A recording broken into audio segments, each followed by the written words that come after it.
going to make a video today, but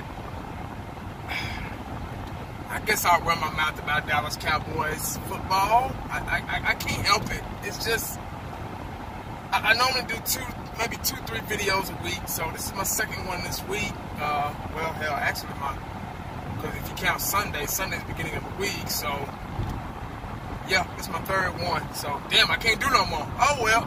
No, I'm tripping. Guys, I want to talk about Ezekiel Elliott for a minute. It's going to be a real quick video. I'm trying to make it short and sweet as I can. I'm trying to make my words short and sweet because I don't want to eat them.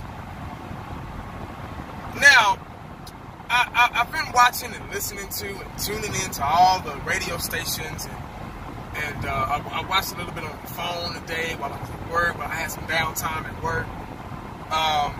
You know, I watched Skip and Shannon and Stephen A. Smith and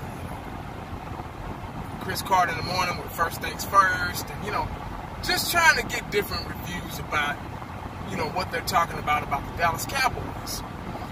Now, all I've been hearing is Zeke. I love Zeke to death. Zeke the freak. Gotta feed him. Nothing better.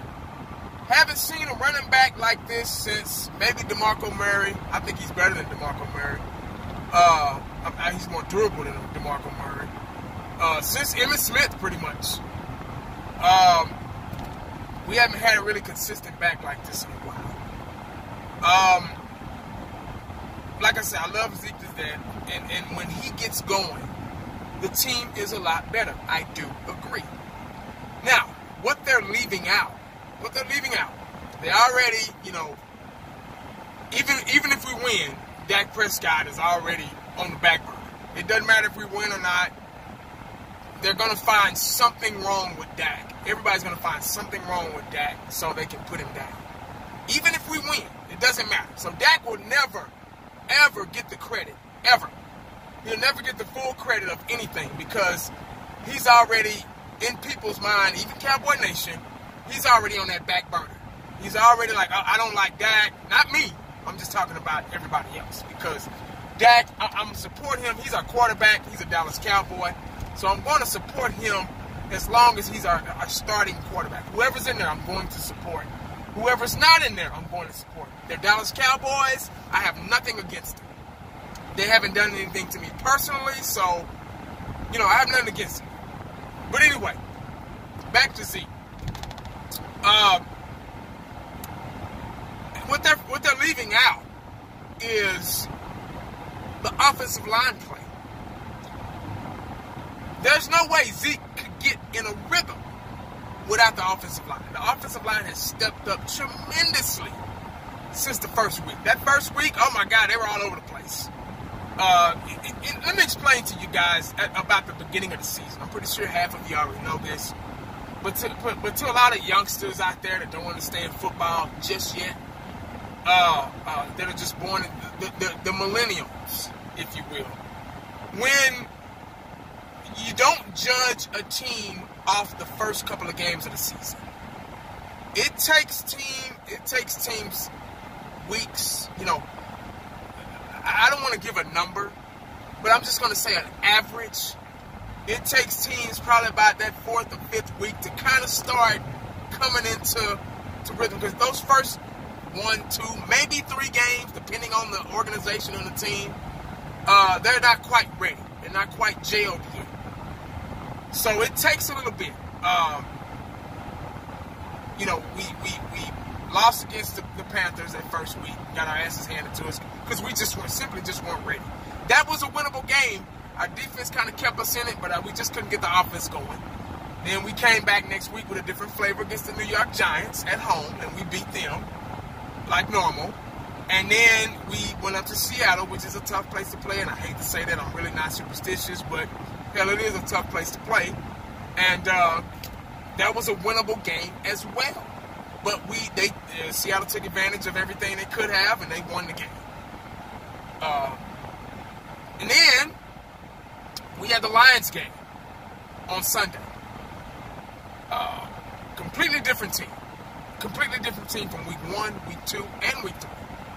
dug in the playbook, showed a lot of heart, showed a lot of fire, kicked the ball off, execution, getting down the field, Dak throwing down the field, Dak Prescott's accurate, Zeke the freak looking like his old self, the offensive line looking as dominant as 2016, even without Fredericks.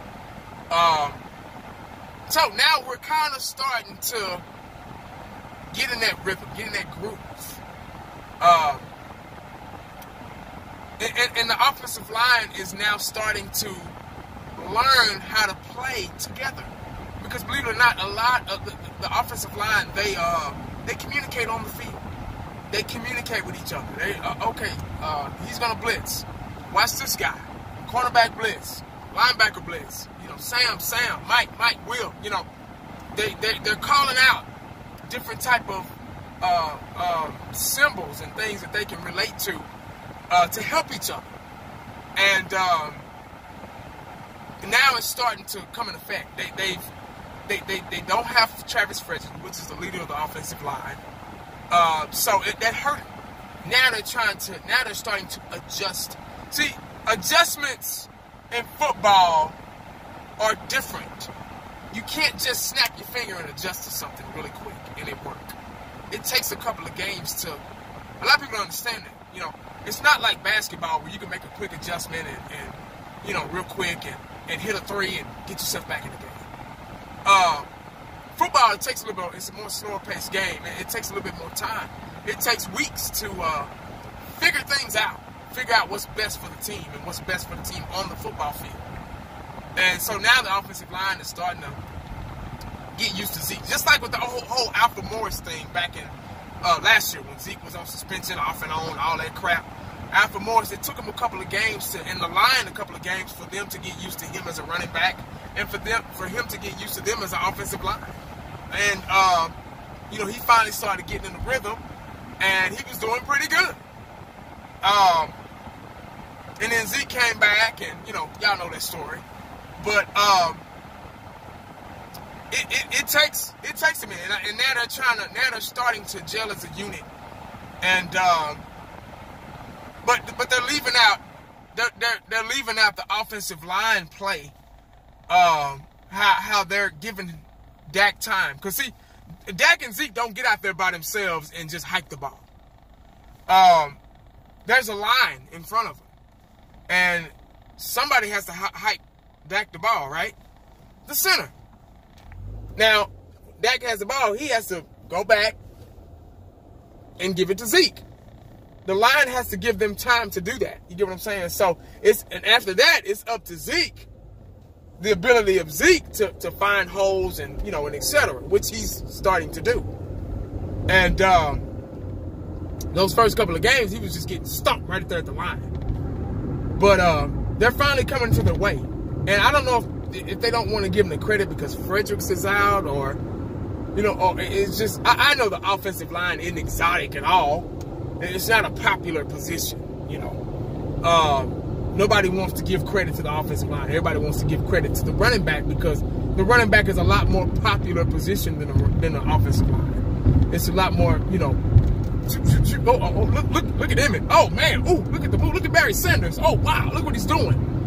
And not realizing that the line is giving them that chance to do those things. You know what I mean? So, but that's what they're leaving out. And it's funny how they just Zeke, which Zeke is doing his thing, and I love it. Love everything about Zeke. Not knocking, not hating at all. But I don't think the offensive line is getting enough credit because they're responsible for Zeke. So. We got the Texans coming up, and this is my review video. I'm gonna do that later on in the week. It's just Tuesday, so 2 down, 3 to go. We got the Texans coming up, and it's another winnable game, I believe. I don't know their record. I think they're 1-3. I'm not sure. Don't hold me to that. Let me know in the comment section what their record is. I haven't had time to look. I'm not a Texans fan, so I haven't been keeping up with them. Pardon me. I think, just a guess, I think they're 1-3. I don't think they're doing as good as people thought they were going to be doing. they got the young, what's his name, Deshaun Watson. He's a pretty good quarterback. He's young, still in the learning process. I think we can get him frustrated. I think the hot boys can contain him as long as they as long as they play like they played last week and the week before, you know. But you got to wrap him up because he'll get away from you. So y'all know how I am about the wrapping up thing. Got to wrap him up because, you know. But don't underestimate the Houston Texans. We could go there and lose. You know, I don't want to, but you just never know. Like I said last week and the week before, NFL, you never know. NFL's like a box of chocolates. You never know what you're going to get. It's not like that anymore. It's not like, oh, we're going to win this game. Oh, we're going to win that game. You can't even say that anymore. Hell, Detroit beat the Patriots. Detroit Lions beat the Patriots 2 weeks ago. So, you know, you just never know, man. It's a different league now. But that's all I got, guys, man. Let me know what y'all think in the comment section about the whole Zeke and the offensive line thing. Make sure you stay cowboyed up and prayed up because you never know what the day is going to bring you. Follow back at your boy. I'm out.